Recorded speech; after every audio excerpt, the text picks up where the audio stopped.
अस्सलाम वालेकुम क्लास। उम्मीद करता हूँ आप सब लोग खैरियत से होंगे। मेरा नाम अकबर अहमद हुसैन है और आप लोग मेरा चैनल देख रहे हैं लर्न विद अकबर अहमद। जैसे कि आप सब लोगों को मालूम है कि मैंने आप लोगों के लिए एक वेब डेवलपमेंट की सीरीज़ स्टार्ट की है PHP लारावेल में। और आज का जो बच्चों हमारा लेक्चर है वो हमारा लेक्चर है लेक्चर नंबर 11 लेक्चर है। और इसमें हम बहुत ही इंटरेस्टिंग और एक इम्पॉर्टेंट सा कॉन्सेप्ट पढ़ेंगे ब्लेड टेम्पलेट के बारे में। आप लोगों को याद होगा कि जब मैंने आप लोगों को डाटा के बारे में बताया कि किस तरीके से हम कंट्रोलर से व्यू के बारे में व्यू में पास करते थे, तो वहाँ पे मैं कर्ली ब्रैकेट्स में कुछ डाटा को रिप्रेजेंट करता था। तो आज ये उसी कर्ली ब्रैकेट्स को जो है हम अच्छी तरीके से अंडरस्टैंड करेंगे कि ये क्या चीज़ होती है और इसका हमें क्यों इस तरह की हमें ज़रूरत पड़ गई है। तो बच्चों, ब्लेड टेम्पलेट क्या होता है आपके पास, ब्लेड टेम्पलेट इंजन क्या होता है। The blade template is use to simplify the usage of views. ठीक है, यानी कि आपके पास जो भी व्यूज़ आप बना रहे हैं, आपको पता है व्यूज़ आपके पास क्या होते हैं। एक HTML की फाइल्स होती हैं जो कि आप ब्लेड टेम्पलेट के थ्रू यहाँ पे यूज़ करते हैं। वो ब्लेड टेम्पलेट क्या करता है, इन HTML की फाइल्स को व्यूज़ को बहुत आसानी के साथ और सिंटैक्स के साथ ईजी अंडरस्टैंड के साथ आपको बना के देता है। इसके बाद क्या होता है, it provides its own structure such as conditional statement and loops. तो बच्चों, जो ब्लेड टेम्पलेट होता है ये आपको कंडीशनल स्टेटस और अपनी लूप्स की जो है स्ट्रक्चर प्रोवाइड करेगा जिसको आप यूज़ करते हैं। इसके बाद आप क्या कहते हैं, the view is also another form of blade template. तो आप व्यू को आप क्या कहते हैं, आप व्यू बेसिकली आपके पास क्या होता है, एक ब्लेड टेम्पलेट की अनदर फॉर्म होती है जो कि आप यूज़ कर रहे होते हैं इसमें PHP लारावेल में। अब इसका फ़ायदा क्या होता है, using a blade template we can easily create a master view. बच्चों, मास्टर व्यू क्या होता है, इससे आने वाले लेक्चर में हम डिस्कस करेंगे कि हम क्या करेंगे, एक अपना मेन व्यू बना लेंगे। तो उसके बाद उसमें जो कुछ हमारे हेडर्स होंगे, फुटर्स होंगे और कुछ कंटेंट होगा उसको हम डिफरेंट पेजेस पे यूज़ करेंगे, रीयूज़ करेंगे। तो ब्लेड टेम्पलेट क्या करता है, ब्लेड टेम्पलेट की मदद से आप क्या करते हैं, एक मास्टर व्यू बनाते हैं और मास्टर व्यू से आप जितने मर्जी आगे चाइल्ड व्यूज़ बना के आप उनको यूज़ कर सकते हैं। अब इसको यूज़ कैसे करते हैं, to create a blade file we have to use an extension blade.php। तो जैसे कि आपको मैंने बताया था कि आप जब भी कोई HTML की यहाँ पे फाइल बनाते हैं तो आपको क्या करना पड़ता है, व्यू के अंदर वहाँ पे उसको एक एक्सटेंशन देनी पड़ती है blade.php की, जिससे आपका जो है PHP लारावेल इस बात को सेंस कर सके कि ये आपके पास क्या है, एक ब्लेड फाइल है। तो ये हमारे पास एक ब्लेड टेम्पलेट इंजन का एक ओवरव्यू होता है। अब इसके एडवांटेजेस क्या होते हैं, इसका फ़ायदा क्या होता है कि आपके पास एक रीडेबल एंड क्लीन सिंटैक्स होता है। मतलब ब्लेड सिंटैक्स क्या करता है, it is easy to read and clean. इसके बाद क्या होता है, ये टेम्पलेट इनहेरिटेंस इसे आने वाले लेक्चर में हम डिस्कस करेंगे कि हम एक लेआउट के लिए एक अपना मास्टर व्यू पेज बना लेंगे और उसके बाद उसी लेआउट को हम डिफरेंट पेजेस के लिए यूज़ करेंगे। तो ये हमारे पास एक टेम्पलेट इनहेरिटेंस होता है। इसके बाद ये आपको कंट्रोल स्ट्रक्चर्स भी प्रोवाइड करती है। मिसाल के तौर पे @, इफ, फॉर ईच, @, एक्सेट्रा। तो इसके थ्रू के थ्रू आप क्या करते हैं, आप इन सारे के सारे स्ट्रक्चर्स को क्या करते हैं, एक्सेस करते हैं। और ये बहुत ज़्यादा ईजी टू यूज़ है। मतलब इसमें क्या होता है, सिंप्लीफाइज करता है राइटिंग को एंड मैनेजिंग व्यूज़ को। तो ये बच्चों हमारे पास ओवरऑल एक जो है ब्लेड टेम्पलेट के बारे में एक एडवांटेजेस थे।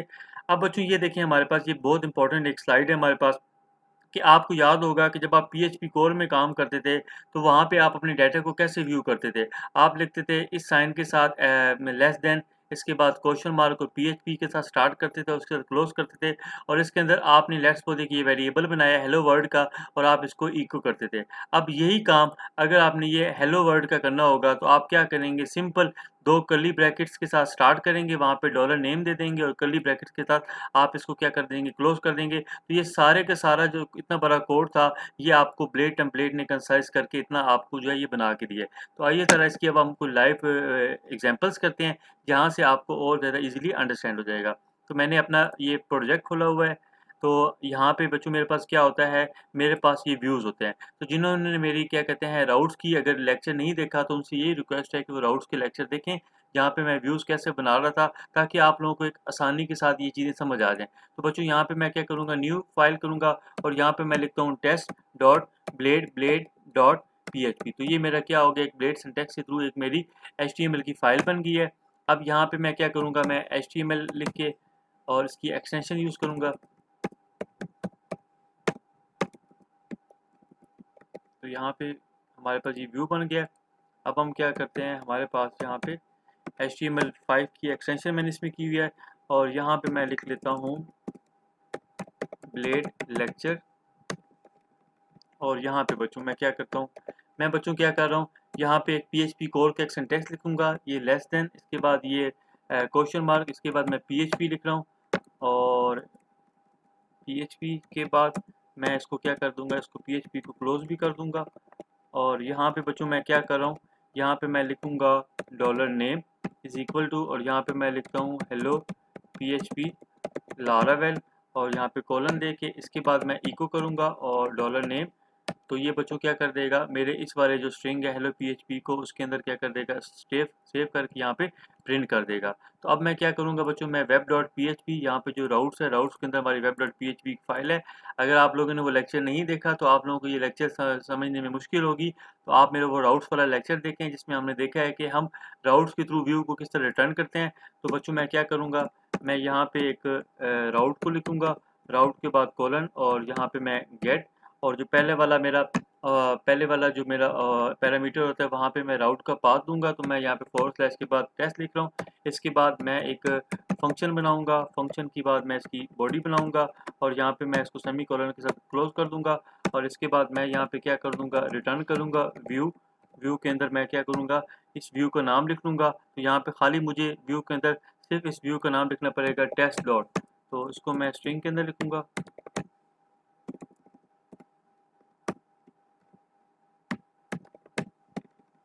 इसको मैं सेव करूँगा। अब की बार बच्चों मैं क्या करूँगा, मैं अपना ये टर्मिनल को ऊपर ले आता हूँ, और यहाँ पे मैं लिखता हूँ PHP और आर्टिसन, और यहाँ पे मैं लिख दूँगा सर। इसको मैं चला लेता हूँ यहाँ पे।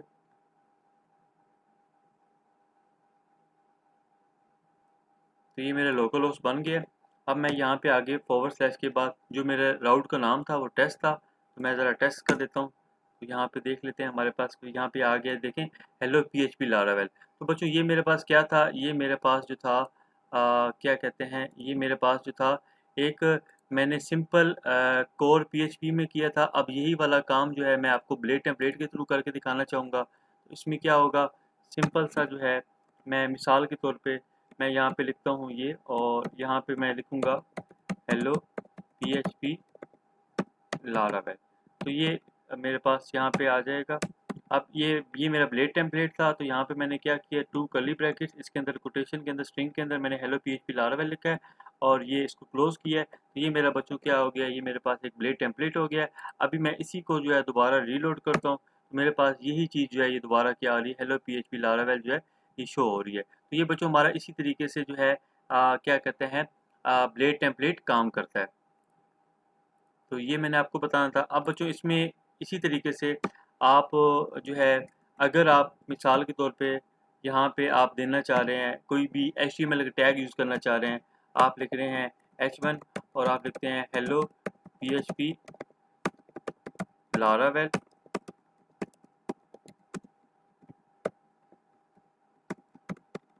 इसको मैं सेव करता हूँ। अब ज़रा बच्चों देखिएगा, बड़ी एक इंटरेस्टिंग सी चीज़ होने वाली है हमारे पास। तो ये देखिए ज़रा, तो इसने क्या कर दिया, इस ब्लेड टेम्पलेट ने इससे जो H1 की टैग्स है इसको भी जो है इसने यहाँ पे शो करवा दिया है। तो इसके लिए क्या करना पड़ता है आपको, आपको यहाँ पे जब भी HTML का टैग्स यूज़ करने होंगे तो वहाँ पे फिर आपको क्या करना पड़ेगा, आपको यहाँ पे सिंगल कर्ली ब्रैकेट्स के अंदर 2 बार साइन ऑफ एक्सक्लेमेशन मार्क्स, और इसी तरीके से यहाँ पे भी आपको साइन ऑफ एक्सक्लेमेशन मार्क्स के बाद आप इसको सेव करेंगे और आप चलाएंगे। तो आपकी बार क्या होगा, ये वाला जो है H1 का टैग के थ्रू ये आपको सारे का सारा वो H1 में शो कर दिखा देगा। तो ये बच्चों हमारे पास ब्लेड टेम्पलेट होता है। इस तरीके से हम HTML के टैग्स को भी यूज़ कर सकते हैं। बस इसमें थोड़ा सा आपने ये चीज़ देख लेनी है कि यहाँ पे कर्ली ब्रैकेट्स के पास साइन ऑफ एक्सक्लेमेशन यूज़ होता है, और वहाँ पे आपके पास क्या होता है, दोनों कर्ली ब्रैकेट्स के अंदर आप कोई ना कोई मैसेज को शो करवा रही थी। इसी तरीके से बच्चों अब हम आ जाते हैं हमारे पास इफ़ डायरेक्टिव। अब यहाँ पे आप ब्लेड टेम्पलेट आपको अपना जो है इफ़ डायरेक्टिव प्रोवाइड करता है। ये बिल्कुल वैसे ही है जैसे आप किसी और प्रोग्रामिंग लैंग्वेज में इफ़ स्टेटमेंट्स को यूज़ करते हैं। सिंपल यहाँ पे होता है कि आपको यहाँ पे एट द रेट पर बताना पड़ता है। इसके बाद आप कोई भी जो है इफ़ डायरेक्टिव, कोई भी आप इफ़ एल्स यूज़ कर सकते हैं, कोई भी लूप्स यूज़ कर सकते हैं। तो यहाँ पे देखिए at the rate if directive क्या होता है, the at the rate if directive in blade template use to perform a conditional check. ये इसी तरीके से है जैसे कि आपने सी लैंग्वेज में इफ एल्स यूज़ किया होगा, आपने जावा में यूज़ किया होगा। सिंपल बस ये है कि यहाँ पे आपको एट द रेट लगाना पड़ेगा, यहाँ पे आपको कंडीशन मेंशन करनी पड़ेगी, और यहाँ पे आपकी जैसे वहाँ बॉडी बनाते थे, बस आपको यहाँ पे बॉडी नहीं बनानी होगी, बाकी सारा का सारा काम वही होगा। तो आइए ज़रा इसको देख लेते हैं ये आपके पास कैसे काम करता है। इसको ज़रा मैं यहाँ से हाइड कर देता हूँ और मैं क्या करता हूँ बच्चों, एक PHP का टैग यूज़ करता हूँ। यहाँ पे लिखता हूँ @PHP। और मुझे एक बात का ख्याल करना है कि जब मैंने एक चीज़ टैग को ब्लेड टेम्पलेट में टैग को यूज़ किया है तो मुझे उसको एंड भी करना है। तो यहाँ पे लिखूँगा मैं एंड PHP। तो अब बच्चों यहाँ पे देखिएगा मैं क्या करता हूँ, मैं एक वेरिएबल बनाता हूँ $marks का, और यहाँ पे मैं लिखता हूँ 90 और यहाँ पे मैं कोलन लगा देता हूँ, सेमी कोलन। और इसके बाद मैं यहाँ से इससे बाहर आके इसके अंदर आपने नहीं यूज़ करना। अब आप यूज़ करेंगे इफ डायरेक्टिव, उसके लिए लिखेंगे @ आप लिखेंगे इफ, और यहाँ पे जो आपका वेरिएबल था आपके पास वो था $marks, और आपने लिख दिया ग्रेटर देन इक्वल टू 90। अब यहाँ पे आपको ये कर्ली ब्रैकेट्स नहीं बनानी, आपने जस्ट इसके बाद आपने अपना ब्लेड टेम्पलेट को यूज़ कर देना है। और यहाँ पे आप कोई भी मैसेज प्रिंट कर दें, आप लिख लें कि you have scored A+ grade. इसके बाद आप क्या करेंगे, आपने जैसे ही इस इफ डायरेक्टिव को यूज़ किया इसको आपने क्लोज भी करना है। तो आप लिखेंगे एंड इफ। तो ये क्या हो जाएगा, ये उसी तरीके से इफ एल्स की तरह काम करेगा। इस मार्क्स को चेक करेगा, अगर तो आपके मार्क्स 90 या 90 से ऊपर हैं तो ये वाला मैसेज आपका शो हो जाएगा। इसको ज़रा हम देख लेते हैं।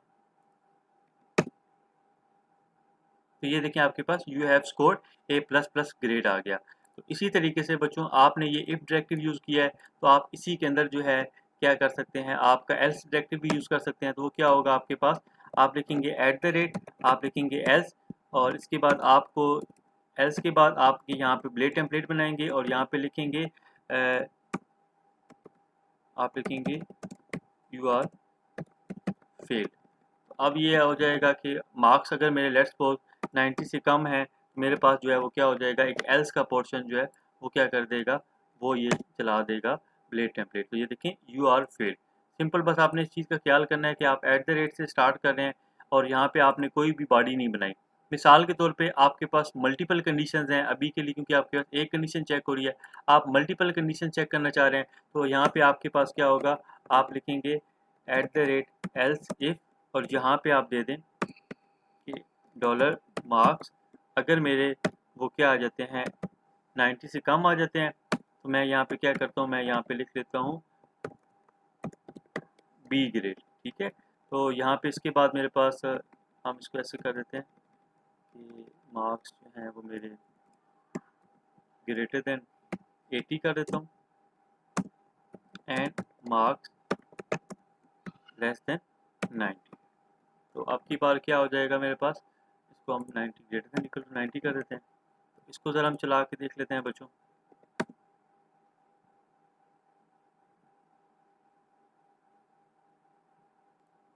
तो ये देखें बच्चों मेरे पास B ग्रेड आ गया है। मेरे पास यहाँ पे देखें, क्योंकि ये वाली कंडीशन जो थी वो मेरी ट्रू हो रही थी, तो इसके बाद क्या हो गया, मेरे पास B ग्रेड आ गया। तो आपने इस तरीके से आपके पास ही इफ़ स्टेटमेंट्स काम करती हैं। @if के साथ आपने एंड कर दिया और इसके अंदर आपने ये @else यूज़ कर लिया, कोई आगे आपने बॉडी नहीं बनानी, और आपने @else के साथ आपके पास ये वर्किंग कर सकता है। तो ये बच्चों हमारे पास मैंने आपको एल्स के बारे में बता दिया कि एल्स क्या करता है, आपका जो इफ़ का जो फॉल्स ब्लॉक होता है उसको चला देता है। और एल्स इफ़ क्या करता है कि अगर जो इफ़ की कंडीशन ट्रू नहीं है तो वो क्या करेगा, अपनी कंडीशन चेक करेगा, और उसके बाद अगर इन दोनों की कंडीशन ट्रू नहीं है तो एट एल्स चेक करके इसको क्लोज कर देगा। बस इस चीज़ का ख्याल करिएगा कि @ से स्टार्ट हो रहा है और @end if से इसको आपने क्लोज कर देना है। तो बच्चों आपके पास अब आ जाता है @unless डायरेक्टिव। ये क्या होता है, the unless directive in Laravel blade template engine is used to execute a block of code only if a condition is false. मतलब अगर आपके पास कोई कंडीशन फॉल्स है, आपको पहले से पता है, तो आप उसके लिए क्या करेंगे, @else अंडर एनलेस यहाँ पे कंडीशन मेंशन कर देंगे और आप उसको एंड करके आप इसको चला सकते हैं।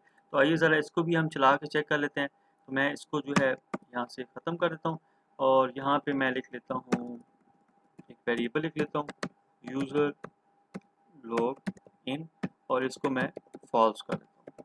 तो अब मैं इसको चेक करना चाह रहा हूँ, तो मैं यहाँ पे लिखूँगा @unless, और यहाँ पे मैं क्या करूँगा, जो मेरा ये वेरिएबल ऊपर डिक्लेयर था यूज़र लॉग इन, और यहाँ पे मैं क्या करूँगा, मैं यहाँ पे p टैग लिख लेता हूँ और यहाँ पे लिख लेता हूँ यूज़र p टैग के अंदर, बल्कि अब मुझे यहाँ पे क्या लिखना पड़ेगा, मुझे ब्लेड टेम्पलेट में लिखना पड़ेगा यूज़र ऑथेंटिकेशन फेल।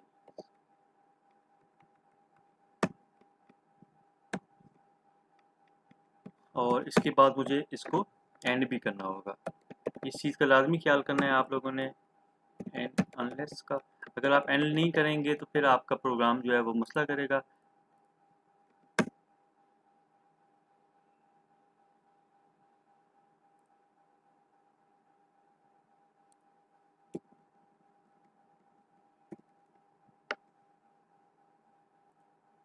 ये देखिए बच्चों, मेरे पास ये मेरा आ गया यहाँ पे यूज़र फेल, यानी यहाँ पे मैंने ये एक वेरिएबल बनाया, इसने मेरा वेरिएबल चेक किया कि ये फॉल्स है, तो यहाँ पे पी टैग को यूज़ करके कर्ली ब्रैकेट्स के अंदर मैंने स्ट्रिंग के अंदर अपना मैसेज डिस्प्ले कर दिया, यूज़र फेल्स टू लॉगिन, और इसको मैंने एंड कर दिया। तो ये बच्चों इस तरीके से हमारे पास जो है अनलेस काम करता है। अगर मैं इसको यूज़ नहीं करता, तो अब ज़रा देख लें ज़रा आप लोग।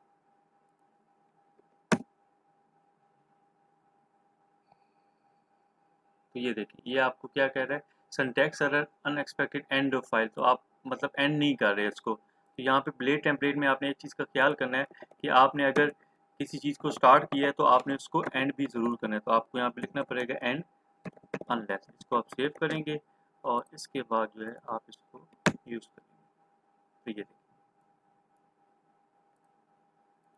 अब हम बच्चों आ जाते हैं इस सेट पे। तो बच्चों ये इस सेट क्या होता है, ये आपके पास the at the rate isset directive checks whether a variable is set and is not null. मतलब आपने अगर कोई वेरिएबल को सेट किया हुआ है और वो नल नहीं है, तो वो क्या करता है, इसको चेक करता है आपके इस कोड को। तो सिंपल उसी तरीके से है, eight the rate is set, ये PHP का एक इनबिल्ट फंक्शन की तरह काम करता है। तो मैं क्या करता हूँ यहाँ पे, मैं यहाँ पे लिख लेता हूँ डॉलर नेम, और यहाँ पे मैं लिख लेता हूँ अकबर,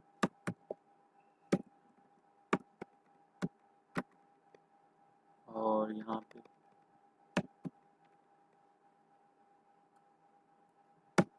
मैं यहाँ पे लिखूँगा यहाँ पे इस सेट, और यहाँ पे जो मेरा वेरिएबल था, और इसके बाद पी टैग के अंदर मैं कर्ली ब्रैकेट्स में, तो यहाँ पे मैं लिख लेता हूँ हेलो मिस्टर, और डॉट लगा के मैं अपना इस वेरिएबल का नाम लिख लेता हूँ, और इसके बाद इस सेट को मैं एंड भी कर देता हूँ, एंड इस सेट, सेव करता हूँ इसको मैं। तो अब ये क्या होगा, ये वेरिएबल है, वेरिएबल को चेक करेगा क्या इसके अंदर कोई वेरिएबल है, वैल्यू है। तो अगर वैल्यू होगी तो क्या कर देगा, इसको यहाँ पे शो करा देगा। यहाँ पे देखें हेलो मिस्टर अकबर आ गया। तो अगर आप इसको लेट्स सपोज कि अगर आप इसको नल कर देते हैं, तो आपकी बार आपका जो इस सेट फंक्शन होगा वो इस चीज़ को आइडेंटिफाई नहीं करेगा। तो ये देखें, इसने एक ब्लैंक जो है इस चीज़ को रिटर्न कर दिया। इसी तरीके से एट द रेट एम्प्टी होता है, यानी कि ये नल वैल्यू को पिक करता है कि जो यानी यहाँ पे मैंने जो नल को नल नल पुट किया था, जिसको इस सेट ने जो है आइडेंटिफाई नहीं किया था, लेकिन यही अगर आप एट द रेट एम्प्टी से करेंगे तो वो चीज़ जो है इसको वो ईजिली सेंस कर जाएगा। तो वो कैसे आप यूज़ करते हैं, आप सिंपल यहाँ पे लिखेंगे एट द रेट एम्प्टी, और यहाँ पे लिखेंगे डॉलर नेम, और यहाँ पे आप लिख लें पी टैग के अंदर, और ये ब्लेड टेम्पलेट बना लें, और आप लिख लें एम्प्टी मैसेज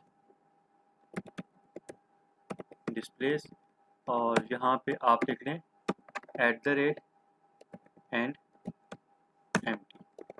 तो इसके बाद आप इसको क्या कर देंगे, आप इसको करें तो आपके पास देखें ये एम्प्टी मैसेज को उसने डिस्प्ले कर दिया। तो ये आपके पास एम्प्टी होता क्या होता है, the at the rate empty directive checks whether a variable is set null, a variable is said to be empty if it does not exist, is null, is an empty string, is an empty array, is false and zero। यानी कि आप यहाँ पे इसको जो है false करके भी चेक कर सकते हैं। इसके बाद आप यहाँ पे कोई स्ट्रिंग खाली स्ट्रिंग के बगैर भी कर सकते हैं। इसके बाद आप यहाँ पे empty array भी पास करके आप इसको चेक कर सकते हैं, और इसी तरीके से आप ज़ीरो भी चेक करके आप पास कर चेक कर सकते हैं। तो ये इसी को बताएगा कि जी empty है, और इस वाले मैसेज को क्या कर देगा, डिस्प्ले कर देगा। अच्छा बच्चों, इसी तरीके से हमारे पास आ जाती हैं स्विच डायरेक्टिव, जिसको आप यूज़ करते हैं, बिल्कुल अल्टरनेटिव होता है इफ एल्स का। तो यहाँ पे क्या होता है, the at the rate switch directive starts a switch statement in Blade, you follow it with an expression and Blade will evaluate that expression to match it. मतलब आपको क्या करना पड़ेगा, ये सिंटैक्स है, एट द रेट स्विच के बाद आप यहाँ पे एक्सप्रेशन डालेंगे, फिर एट द रेट केस उसको चेक करेगा, फिर यहाँ पे आप अपना जो आपका ब्लेड टेम्पलेट होगा उसको यूज़ करेंगे, फिर आप ब्रेक लगा देंगे, फिर आपने अगर कोई डिफ़ॉल्ट केस है तो वहाँ पे आपका ब्लेड टेम्पलेट देंगे और उसको एंड करके आप इसको वाइंड अप कर देंगे। तो इसकी ज़रा एक एग्जांपल देख लेते हैं यहाँ पे। तो इसको मैं यहाँ से ख़त्म कर देता हूँ। मैं सिंपल सी एग्जांपल ले लेता हूँ और मैं ये ले लेता हूँ dollar marks is equal to 80। तो यहाँ पे आके आप करेंगे और आप लिखेंगे @ आप लिखेंगे स्विच की स्पेलिंग जो है देख लीजिएगा। और ये अब यहाँ पे आप अपने डॉलर मार्क्स करेंगे। वहाँ पे आप दूसरी प्रोग्रामिंग लैंग्वेज में बॉडी बनाते थे, यहाँ पे आपको बॉडी नहीं बनानी, जस्ट आपको यहाँ पे लिखना पड़ेगा केस। तो आप केस के अंदर जो है आप दे देते हैं जी मेरे पास 80 है, और इसके बाद आप कर्ली ब्रैकेट्स दे देते हैं और यहाँ पे लिख लेते हैं आपके पास A+ ग्रेड, और इसके बाद आप क्या करेंगे @ ब्रेक लगा देंगे। इसके बाद आप कोई और केस चेक करना चाह रहे हैं तो आप लिखेंगे जी @ केस, और यहाँ पे आप दे दें जी 70 दे दें, और यहाँ पे आप ब्लेड टेम्पलेट लिख लें और यहाँ पे लिख लें आप B ग्रेड, और इसके बाद यहाँ पे आप लिख लेंगे @ ब्रेक, और इसके बाद हम लास्ट केस कर लेते हैं। तो मैं यहाँ पे लिख लेता हूँ @ डिफ़ॉल्ट, और इसके बाद मैं यहाँ पे कर्ली ब्रैकेट्स, तो आप लिख लेते हैं डिफ़ॉल्ट केस एग्जीक्यूट्स, और यहाँ पे आप इसको कर देते हैं जी @ ब्रेक, और यहाँ पे आप जाके आप क्या करते हैं आप लिखते हैं एंड स्विच। ठीक है, तो ये आपके पास होगा। अब क्या होगा बच्चों, आपका ये डॉलर मार्क्स कितना है 80 है इसके अंदर, यहाँ पे आपने लिखा है @ स्विच, इसके अंदर आपने डॉलर मार्क्स के वेरिएबल को पास कर दिया। इसके बाद आपने केस लगा दिया @ के साथ केस, और इसके अंदर आपने वैल्यू 80 रखी है। अगर 80 होगी तो आपका ये वाला मैसेज पे शो कर देगा प्लस और ब्रेक लगा देगा। अगर 70 होगा इसके अंदर तो आपके पास ये वाला केस चल जाएगा, ब्रेक लगा देगा, और अगर इनमें से कोई भी नहीं होगा तो आपका डिफ़ॉल्ट केस जो है वो क्या हो जाएगा, एग्जीक्यूट हो जाएगा। तो ज़रा इसको चेक कर लेते हैं। तो आपके पास क्या आ गया, A+ ग्रेड जो है वो शो हो गया। अगर आप यहाँ पे कर देते 70 कर देते, तो अब आप इसको करें, ये आपका B ग्रेड आ गया। और इसी तरीके से आपके पास अगर आप लेट्स सपोज यहाँ पे कर देते हैं 60, तो अब ज़रा हम देख लेते हैं। तो आपके पास क्या हो गया, आपका @ में क्या हो गया, डिफ़ॉल्ट केस क्या हो गया, एग्जिस्ट हो गया। तो इस तरीके से आपके स्विच काम करते हैं, स्विच स्टेटमेंट्स काम करती हैं।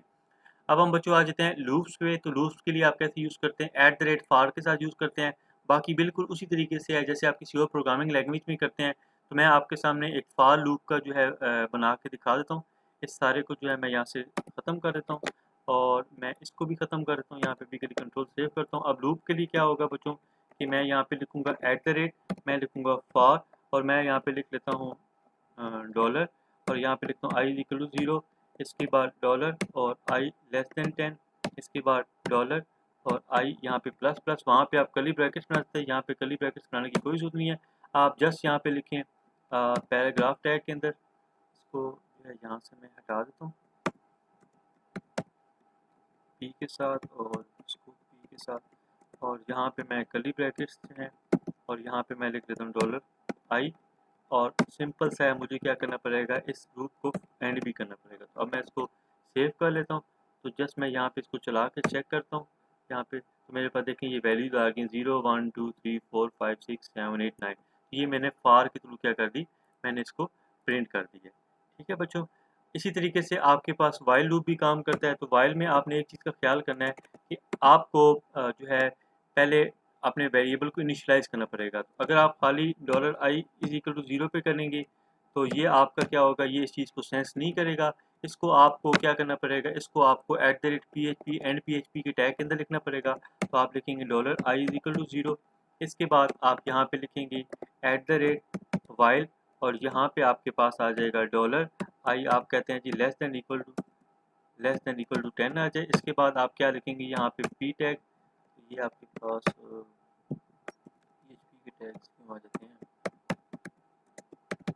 PHP आ गया यहाँ पे, और यहाँ पे आप उसी तरीके से इसको प्रिंट कर दें ब्लेड टेम्पलेट के अंदर। अब बच्चों आपको याद होगा कि आप अगर $i वहाँ पे प्लस भी करते तो यहाँ पे कोलन लगा देते। तो ये जो है इस तरीके से आपका ये काम नहीं करेगा। आपको क्या करना पड़ेगा, आपको यहाँ पे दोबारा जो है @php बना के फिर आपको यहाँ पे @endphp करना पड़ेगा, और इसके बाद आपको यहाँ पे जो है